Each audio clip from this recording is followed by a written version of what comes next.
Tahun 1965 menjadi titik balik sejarah Indonesia. Di balik tragedi berdarah yang mengubah wajah politik negara ini, ada tangan-tangan asing yang memainkan peran kunci. Bagaimana Amerika Serikat, Inggris, dan perusahaan seperti Freeport terlibat dalam kudeta tahun 1965? Mari kita telusuri kronologinya.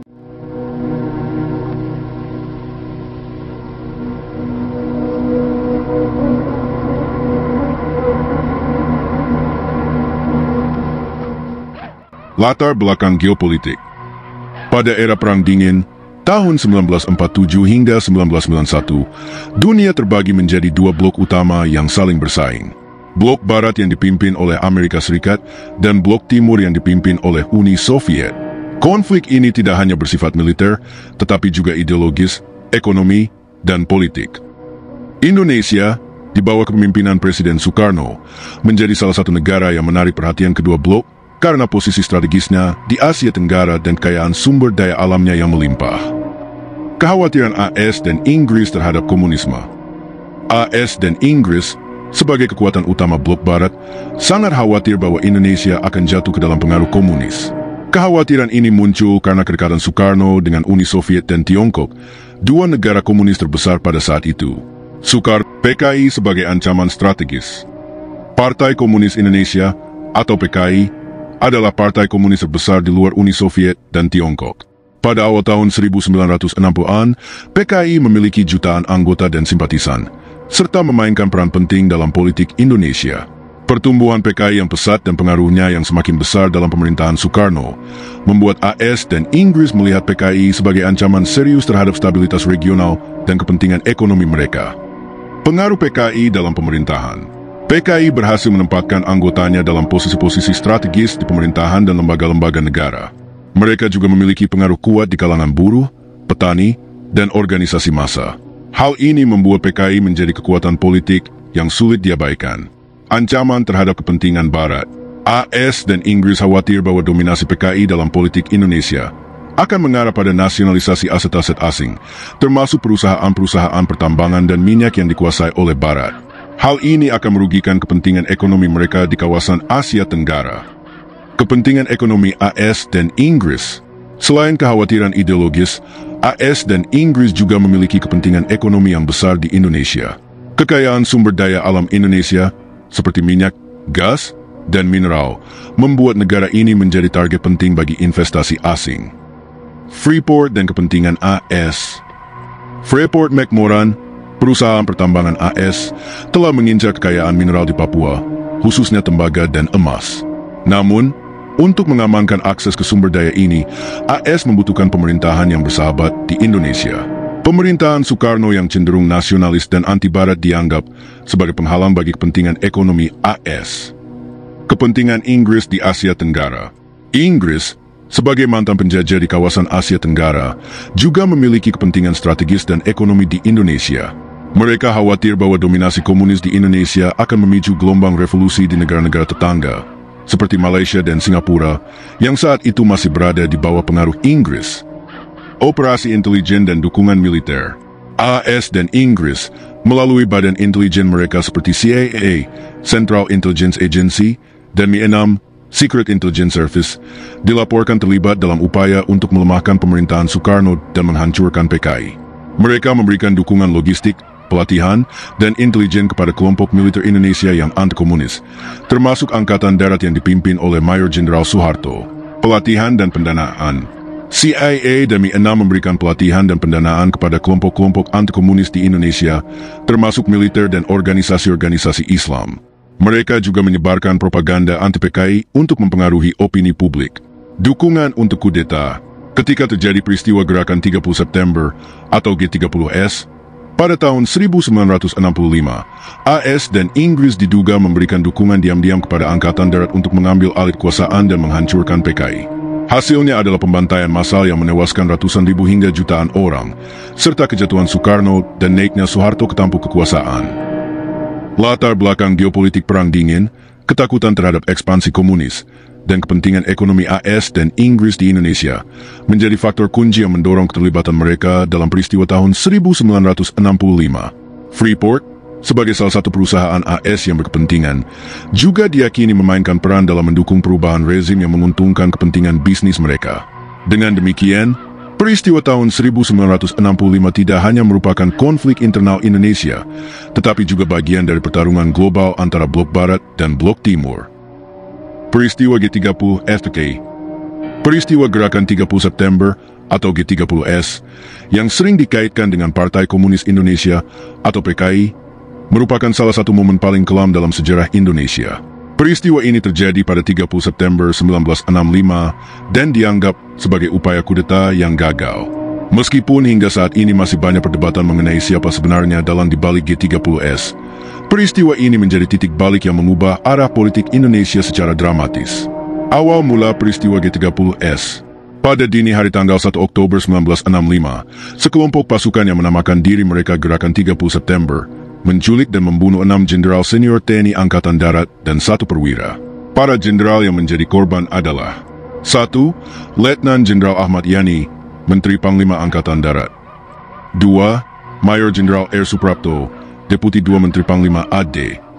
3. Mayor Jenderal Haryono Mastirto Darmo, Deputi 3 Menteri Panglima AD. 4. Mayor Jenderal Siswondo Parman, Asisten 1 Menteri Panglima AD. 5. Brigadir Jenderal Danut Isa Panjaitan, Asisten 4 Menteri Panglima AD. 6. Brigadir Jenderal Sutoyosi Sumiharjo, Inspektur Kehakiman Auditor Jenderal Angkatan Darat. 7. Letnan 1 Pierre Tendean, Ajudan Jenderal Abdul Haris Nasution, yang menjadi target utama namun berhasil lolos. Para jenderal tersebut dibawa ke lokasi yang dikenal sebagai Lubang Buaya di daerah Pondok Gede, Jakarta Timur. Di sana, mereka dibunuh dan mayatnya dimasukkan ke dalam sumur tua. Tuduhan terhadap PKI. Gerakan 30 September ini segera dituduh sebagai upaya kudeta yang direncanakan oleh PKI. Beberapa alasan yang mendasari tuduhan ini adalah 1. Keterlibatan anggota PKI. Beberapa orang yang terlibat dalam gerakan ini diketahui memiliki hubungan dengan PKI, termasuk Letnan Kolonel Untung Syamsuri, yang merupakan komandan pasukan pengawal Presiden, Cakrabirawa, dan dianggap dekat dengan PKI. 2. Isu Dewan Jenderal. Gerakan 30 September mengklaim bahwa mereka bertindak untuk menyelamatkan Presiden Soekarno dari ancaman Dewan Jenderal, yang disebut-sebut sedang merencanakan kudeta terhadap Soekarno. Namun, klaim ini tidak pernah terbukti secara meyakinkan.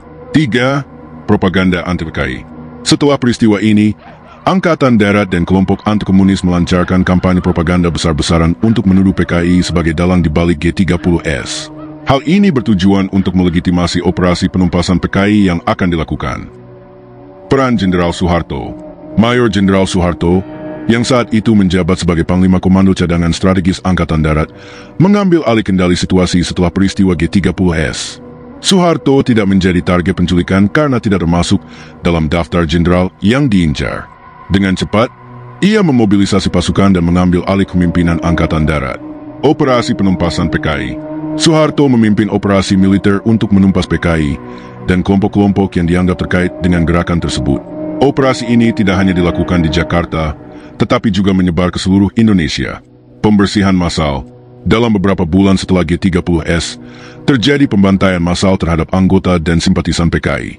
Diperkirakan 500.000 hingga 1 juta orang tewas dalam operasi ini, termasuk banyak warga sipil yang dituduh sebagai anggota PKI tanpa proses pengadilan yang adil. Pengambil alihan kekuasaan. Soeharto secara bertahap mengambil alih kekuasaan dari Presiden Soekarno. Pada 11 Maret 1966, Soekarno menandatangani Surat Perintah 11 Maret atau Supersemar yang memberikan kewenangan kepada Soeharto untuk mengambil langkah-langkah yang diperlukan untuk memulihkan keamanan dan stabilitas. Surat ini menjadi dasar bagi Soeharto untuk mengkonsolidasikan kekuasaannya. Dampak peristiwa G30S. Peristiwa G30S dan operasi penumpasan PKI yang dipimpin oleh Soeharto memiliki dampak yang sangat besar bagi Indonesia. 1. Kejatuhan Soekarno. Soekarno, yang sebelumnya menjadi simbol persatuan nasional, semakin kehilangan pengaruhnya. Pada tahun 1968, Soeharto resmi menggantikan Soekarno sebagai Presiden Indonesia. 2. Pemberantasan PKI. PKI, yang sebelumnya merupakan partai politik terbesar ketiga di Indonesia, dihancurkan secara sistematis. Partai ini dinyatakan sebagai organisasi terlarang, dan ribuan anggotanya dipenjara atau dieksekusi. 3. Perubahan politik.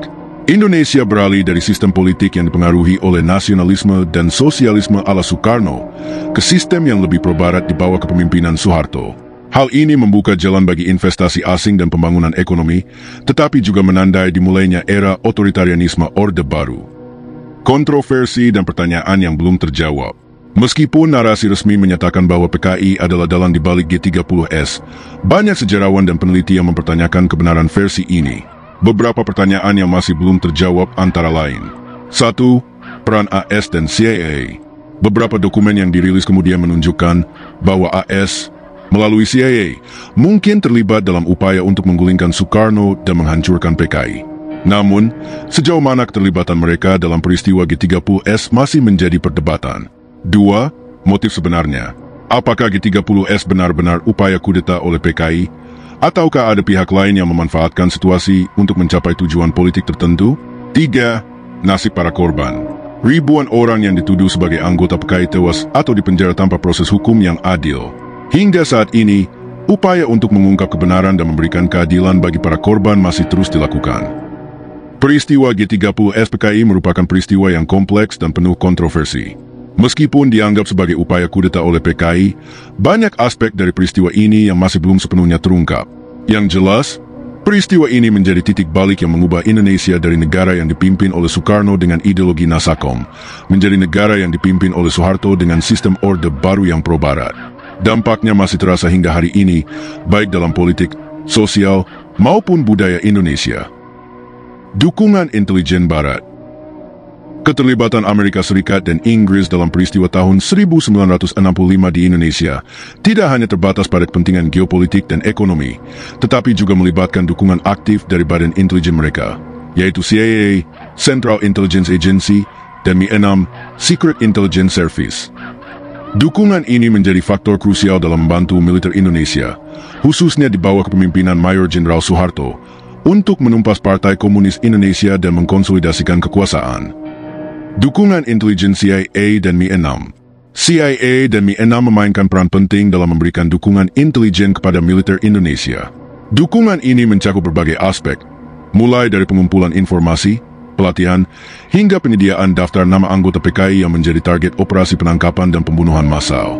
1. Pengumpulan dan pertukaran informasi. CIA dan Mi-6 memiliki jaringan intelijen yang luas di Asia Tenggara, termasuk di Indonesia.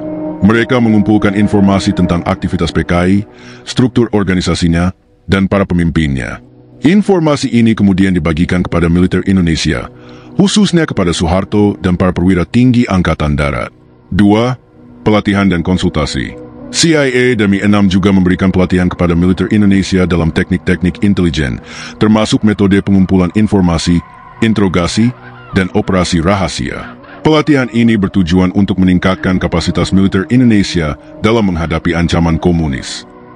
Penyediaan daftar nama anggota PKI. Salah satu bentuk dukungan yang paling kontroversial adalah penyediaan daftar nama anggota PKI oleh AS kepada militer Indonesia.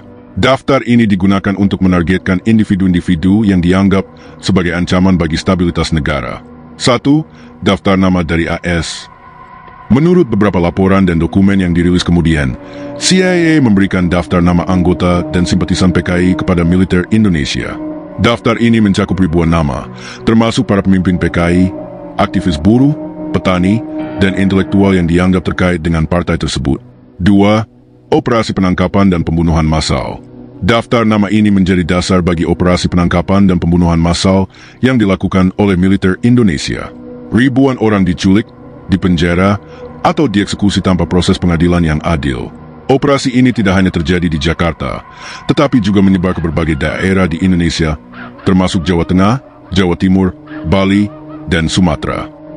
Dukungan logistik dan dana. Selain dukungan intelijen, AS dan Inggris juga memberikan dukungan logistik dan dana kepada militer Indonesia untuk melancarkan operasi penumpasan PKI. 1. Bantuan logistik. AS menyediakan peralatan militer, senjata, dan kendaraan tempur kepada militer Indonesia. Bantuan ini bertujuan untuk memperkuat kapasitas militer dalam menghadapi ancaman komunis. 2. Pendanaan operasi. CIA dan Mi-6 juga memberikan dana kepada militer Indonesia untuk mendukung operasi penumpasan PKI. Dana ini digunakan untuk membiayai operasi militer, termasuk pembayaran kepada informan dan pembelian peralatan. 3. Dukungan diplomatik. AS dan Inggris memberikan dukungan diplomatik kepada rezim Suharto dengan mengakui pemerintahannya sebagai pemerintahan yang sah. Dukungan ini membantu Suharto dalam mengkonsolidasikan kekuasaannya dan mengisolasi Soekarno dari kekuasaan politik. Motif dukungan Barat. Dukungan AS dan Inggris kepada militer Indonesia tidak lepas dari kepentingan geopolitik dan ekonomi mereka di kawasan Asia Tenggara. 1. Mencegah dominasi komunis. AS dan Inggris khawatir bahwa dominasi PKI dalam politik Indonesia akan mengarah pada pembentukan negara komunis di Asia Tenggara. Hal ini akan mengancam kepentingan strategis mereka di kawasan tersebut. 2. Melindungi kepentingan ekonomi. AS dan Inggris memiliki kepentingan ekonomi yang besar di Indonesia, terutama di sektor pertambangan dan minyak. Mereka khawatir bahwa pemerintahan yang dipengaruhi oleh PKI akan melakukan nasionalisasi aset-aset asing yang akan merugikan kepentingan ekonomi mereka. 3. Mendukung rezim pro-Barat. Dengan membantu Soeharto dan militer Indonesia, AS dan Inggris berharap dapat membentuk rezim yang pro-Barat dan stabil di Indonesia. Hal ini akan memudahkan mereka dalam menjalankan kepentingan ekonomi dan politik di kawasan Asia Tenggara. Kontroversi dan kritik. Dukungan intelijen Barat dalam peristiwa tahun 1965 menimbulkan banyak kontroversi dan kritik, baik di dalam maupun di luar Indonesia. 1. Pelanggaran hak asasi manusia. Operasi penumpasan PKI yang didukung oleh AS dan Inggris menyebabkan pelanggaran hak asasi manusia yang besar, termasuk pembunuhan massal, penahanan tanpa pengadilan, dan penyiksaan. Banyak korban yang tidak terlibat langsung dengan PKI tetapi tetap menjadi target operasi ini. 2. Pertanggungjawaban moral. Beberapa pihak menuntut agar AS dan Inggris mempertanggungjawabkan peran mereka dalam peristiwa tahun 1965. Mereka menuduh bahwa dukungan intelijen dan logistik yang diberikan oleh Barat telah memfasilitasi terjadinya kekerasan dan pelanggaran HAM. 3. Dokumen rahasia yang terungkap. Beberapa dokumen rahasia AS yang dirilis kemudian menunjukkan bahwa CIA dan pemerintah AS memiliki pengetahuan tentang operasi penumpasan PKI dan memberikan dukungan diam-diam. Dokumen-dokumen ini memperkuat dugaan bahwa AS terlibat langsung dalam peristiwa tersebut. Dukungan intelijen Barat, khususnya dari CIA dan Mi-6, memainkan peran krusial dalam peristiwa tahun 1965 di Indonesia. Dukungan ini mencakup penyediaan informasi, daftar nama anggota PKI, serta bantuan logistik dan dana kepada militer Indonesia. Meskipun dukungan ini membantu Soeharto dalam menumpas PKI dan mengkonsolidasikan kekuasaannya, hal ini juga menimbulkan banyak kontroversi dan kritik, terutama terkait pelanggaran hak asasi manusia yang terjadi selama operasi penumpasan PKI. Dampak dari dukungan ini masih terasa hingga hari ini, baik dalam politik Indonesia maupun dalam hubungan internasional. Peran Freeport dan emas di Papua. Setelah Soeharto berkuasa, Indonesia mengalami perubahan drastis dalam kebijakan ekonomi dan politik. Salah satu perubahan paling signifikan adalah pembukaan pintu bagi investasi asing, yang sebelumnya dibatasi oleh kebijakan nasionalis dan anti-Barat di era Soekarno. Dalam konteks ini, Freeport-McMoran, perusahaan tambang asal Amerika Serikat, memainkan peran penting dalam eksploitasi sumber daya alam Indonesia, khususnya di Papua. Latar belakang kebijakan ekonomi Orde Baru. Setelah mengambil alih kekuasaan, Soeharto dan rezim Orde Baru mengubah arah kebijakan ekonomi Indonesia dari nasionalisme ekonomi yang dipengaruhi oleh sosialisme ala Soekarno menjadi ekonomi yang lebih terbuka terhadap investasi asing. Hal ini dilakukan untuk menarik modal asing dan membangun kembali perekonomian Indonesia yang terpuruk. 1. Stabilitas politik. Soeharto menciptakan stabilitas politik dengan menekan oposisi dan menghancurkan PKI yang dianggap sebagai ancaman utama bagi investasi asing. 2. Kebijakan pro-Barat. Rezim Orde Baru menjalin hubungan erat dengan negara-negara Barat, terutama Amerika Serikat, yang memberikan bantuan ekonomi dan militer. Hubungan ini membuka jalan bagi perusahaan-perusahaan as untuk berinvestasi di Indonesia. Freeport-McMoran dan tambang Grasberg. Pada tahun 1967, Freeport-McMoran mendapatkan hak eksklusif untuk menambang emas dan tembaga di Papua melalui tambang Grasberg, yang kelak menjadi salah satu tambang emas terbesar di dunia. 1. Kontrak karya pertama. Freeport menandatangani kontrak karya dengan pemerintah Indonesia, yang memberikan hak eksklusif kepada perusahaan tersebut untuk mengeksploitasi sumber daya mineral di Papua. Kontrak ini merupakan kontrak karya pertama yang ditandatangani oleh pemerintah Orde Baru dengan perusahaan asing. 2. Tambang Grasberg. Tambang Grasberg yang terletak di Pegunungan Sudirman, Papua, memiliki cadangan emas dan tembaga yang sangat besar. Tambang ini menjadi salah satu sumber daya alam paling berharga di Indonesia dan memberikan keuntungan besar bagi Freeport. Hubungan Freeport dengan rezim Soeharto. Pemberian kontrak pada Freeport hanya setahun setelah Soeharto berkuasa, menimbulkan spekulasi bahwa hal ini merupakan bentuk balas jasa atas dukungan AS dalam menyingkirkan Soekarno dan PKI. 1. Dukungan AS dalam kudeta tahun 1965. AS, melalui CIA, diduga terlibat dalam upaya untuk menggulingkan Soekarno dan menghancurkan PKI. Dukungan ini termasuk memberikan bantuan intelijen, logistik, dan dana kepada militer Indonesia yang dipimpin oleh Soeharto. 2. Kepentingan ekonomi AS. Freeport-McMoran, sebagai perusahaan AS, memiliki kepentingan besar dalam mengamankan akses ke sumber daya alam Indonesia. Pemerintahan Soeharto yang pro-barat dianggap lebih bersahabat bagi kepentingan ekonomi AS dibandingkan dengan pemerintahan Soekarno yang nasionalis. Dampak eksploitasi Freeport di Papua. Eksploitasi sumber daya alam oleh Freeport di Papua memiliki dampak yang signifikan, baik secara ekonomi, sosial, maupun lingkungan. 1. Keuntungan ekonomi. Freeport menjadi salah satu penyumbang terbesar bagi pendapatan negara melalui pajak dan royalti. Namun, sebagian besar keuntungan dari tambang Grasberg dinikmati oleh perusahaan asing, sementara masyarakat lokal Papua hanya mendapatkan sedikit manfaat. 2. Konflik sosial. Kehadiran Freeport di Papua menimbulkan berbagai konflik sosial, termasuk protes dari masyarakat lokal yang merasa dirugikan oleh aktivitas pertambangan. Banyak warga Papua yang menuntut hak atas tanah dan sumber daya alam mereka. 3. Kerusakan lingkungan. Aktivitas pertambangan Freeport menyebabkan kerusakan lingkungan yang serius, termasuk pencemaran air dan tanah, serta deforestasi. Hal ini menimbulkan kekhawatiran tentang keberlanjutan lingkungan di Papua. Kontroversi dan kritik. Pemberian kontrak kepada Freeport dan aktivitas pertambangannya di Papua menimbulkan banyak kontroversi dan kritik, baik di dalam maupun di luar Indonesia. 1. Transparansi dan akuntabilitas. Proses pemberian kontrak kepada Freeport dianggap tidak transparan dan penuh dengan praktik korupsi. Banyak yang menuduh bahwa kontrak ini diberikan sebagai imbalan atas dukungan AS kepada Soeharto. 2. Pelanggaran hak asasi manusia. Kehadiran Freeport di Papua juga dikaitkan dengan pelanggaran hak asasi manusia, termasuk kekerasan terhadap masyarakat lokal dan pembatasan kebebasan berekspresi. Militer Indonesia diduga terlibat dalam melindungi kepentingan Freeport dengan menggunakan kekerasan. 3. Ketimpangan ekonomi. Meskipun Freeport memberikan kontribusi besar bagi pendapatan negara, ketimpangan ekonomi di Papua masih sangat tinggi. Masyarakat lokal seringkali hidup dalam kemiskinan, sementara kekayaan alam mereka dieksploitasi oleh perusahaan asing. Peran Freeport-McMoran dalam eksploitasi emas dan tembaga di Papua tidak dapat dipisahkan dari konteks politik dan ekonomi Indonesia pasca tahun 1965. Pemberian kontrak kepada Freeport hanya 1 tahun setelah Soeharto berkuasa, menunjukkan adanya hubungan yang erat antara kepentingan ekonomi AS dan dukungan politik terhadap rezim Orde Baru. Meskipun Freeport memberikan keuntungan ekonomi bagi Indonesia, aktivitas pertambangannya juga menimbulkan berbagai masalah sosial, lingkungan, dan hak asasi manusia yang masih menjadi tantangan hingga hari ini. Dampak jangka panjang. Keterlibatan Amerika Serikat, Inggris, dan perusahaan-perusahaan asing seperti Freeport-McMoran dalam peristiwa tahun 1965 dan era Orde Baru di bawah Soeharto memiliki dampak jangka panjang yang mendalam bagi Indonesia, terutama dalam hal politik, ekonomi, sosial, dan lingkungan.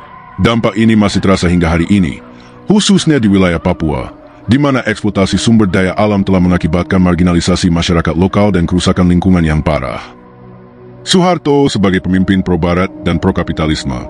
Setelah berkuasa, Soeharto membawa Indonesia ke dalam era Orde Baru yang ditandai oleh kebijakan politik dan ekonomi yang pro-barat dan pro-kapitalisme.